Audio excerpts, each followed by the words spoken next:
Hey you guys, welcome back to my channel. So today I'm coming at you with a controversial statement because don't be fooled by all the personal development content y'all see. Okay, I am a problematic person. Okay, so one thing that I always say in real life is that I will never let my daughter's self-esteem, and my daughter is biracial, you know, she's half German, come off of the back of women who look like me. Okay, the very women that birthed her, aka dark-skinned black women.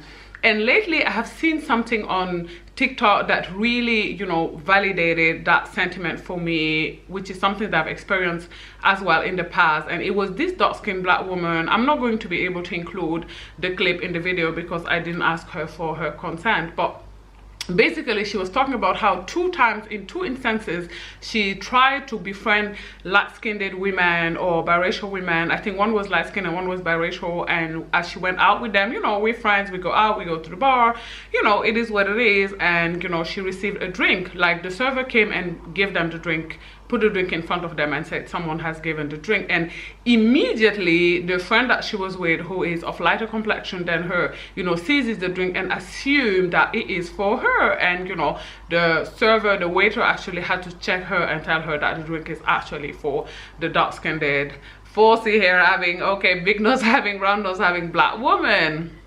And that seeing that TikTok really made me feel seen, okay, because I have actually been through that so many times where I was out with, you know, acquaintances, I won't say friend, you know, whether they be light-skinned, biracial, or, you know, full-on Caucasian, and I always see that if I have the bad luck, okay, the audacity to actually receive, you know, a little more attention than they do, there's always the subtle jabs, there's always, you know, like in a society where, you know, whiteness and, you know, proximity to whiteness is seen as a prize, subconsciously anybody who is in proximity to that is going to view themselves as more valuable than someone of darker hue, of darker complexion. There's nothing you can do about that, right? I mean, we see this, you know, and it, of course, it doesn't help that black men, for example, will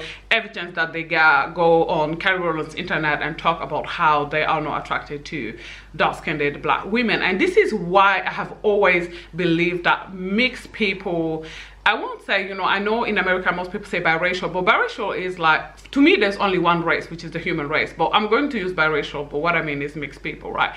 Mixed people are not black. This is something that I've always said in real life, and sometimes I get into it with people disagree. I understand it's a hot take, but for me, mixed people would never be black. They never will be, right? Because you can't mix black and white and say you got black, you got gray, right? They can't claim whiteness, so how come they can claim blackness, right? One thing that, you know, I talked to my daughter, she's 12, and you know, we start to have like conversations that are a little deeper, you know, obviously to her understanding level, and I really try to explain to her that, you know, the fact that she's being fetishized by black and white people alike, you know, is not something that she should use as a base for her self-esteem, as a base for her self-worth. And don't get me twisted, don't get wrong, I want my daughter to have sky-high self-esteem, okay? As someone who lacked it in my early 20s, I know the importance of it, but one place that self-esteem shouldn't come off of is, you know, feeling that she is higher in the hierarchy than darker skinned black women. And for me, it is really important for us as black people to separate ourselves from, you know, biracial people, because as long as we are lumping them together with us, we can't win, right? Because they are closer to whiteness. It is what it is. This we won't be able to change. The world will remain, you know, racist. It is what it is, right? And then by and large, the world will remain colorist. This is what I believe, at least in my lifetime. You know, we can fight these sentiments as much as we want. People are not going to be bold about them anymore. They're not going to voice them out anymore. But a lot of people are still going to, or are still living with internalized anti-blackness and some of these ideas that really are hard to deconstruct. I'm not even gonna lie, even for me.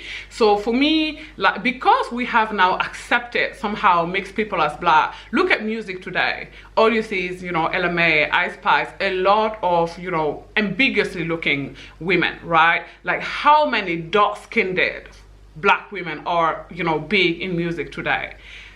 none. I can't think of a single artist that is huge right now that is black, and it has been like this for quite some time. Actually, it has been like this for a couple of years.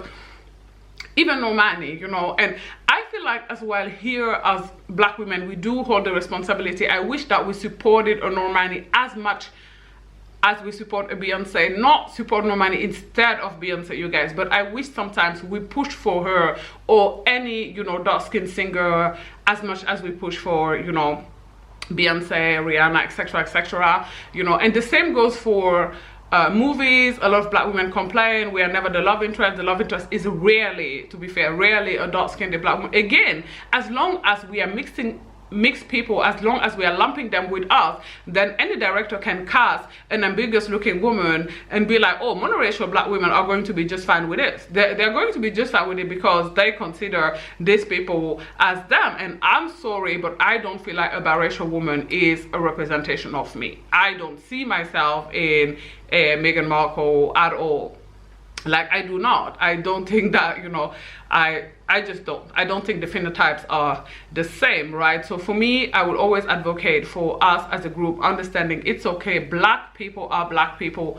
White people are white people. Mixed people are mixed people. And there is nothing wrong with that, okay? For me, mixed people will be black in my book the day that they'll be white, and that's that on that. The day that a biracial person can go out there and claim whiteness and no one have nothing to say about it, the day they can just go out there and say they're white the same way they say they're black and nobody finds anything to say about that day, yes, that day they'll be black in my book. Until then, biracial are biracial people, and that's okay. There's nothing wrong with being biracial. Actually, I feel that sometimes we force blackness down their throat. There are some biracial people who came out and say, actually, you know, I'm not claiming black, and you know, black people been claiming them, and they came out and say, child, embarrassing, right? They came out and say, actually, you know, I feel somewhere in the middle. So I think, you know, we should allow them to have that, let them be who it is they want to be, who it is they feel as. And to be honest, even if they feel black, in my book, like, as problematic as this statement may sound, they're not, right? The experience of a biracial person moving through the world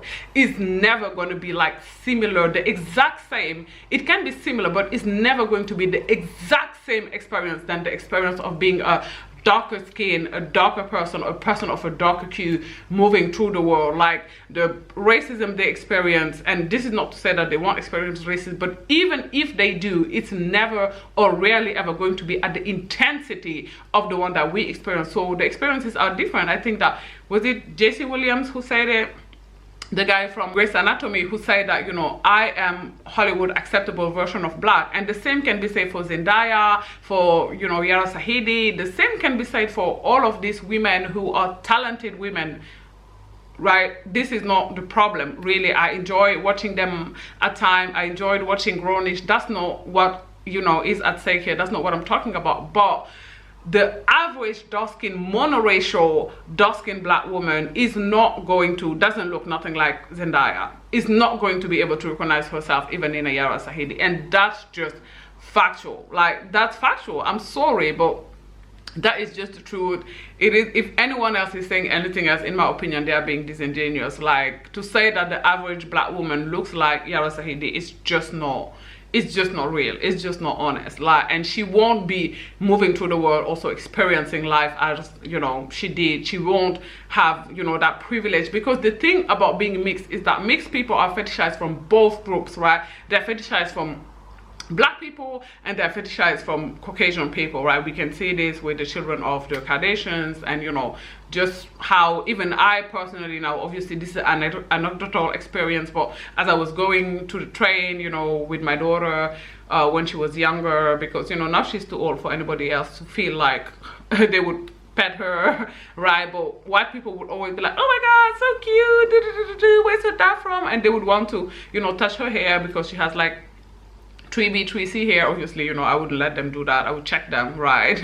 And if they did it without my consent and just were too quick, I would actually also pet their hair in order to let them see. And they would say, hey, what are you doing? And I say, yeah, you know, what you just did to my child, in order for them to see like how really like how crazy that is for you just to come and just feel entitled to grab someone's body part. But anyways, at this point I'm just rambling, you guys. I would love to hear your thoughts on this. Do you feel like, you know, biracial people are black, or are you in disagreement with this? And yeah, if you enjoyed this video, do not forget to give it a thumbs up. Consider subscribing to my channel as well, and I will talk to you guys on Wednesday 4 p.m. Eastern Standard Time. Bye guys.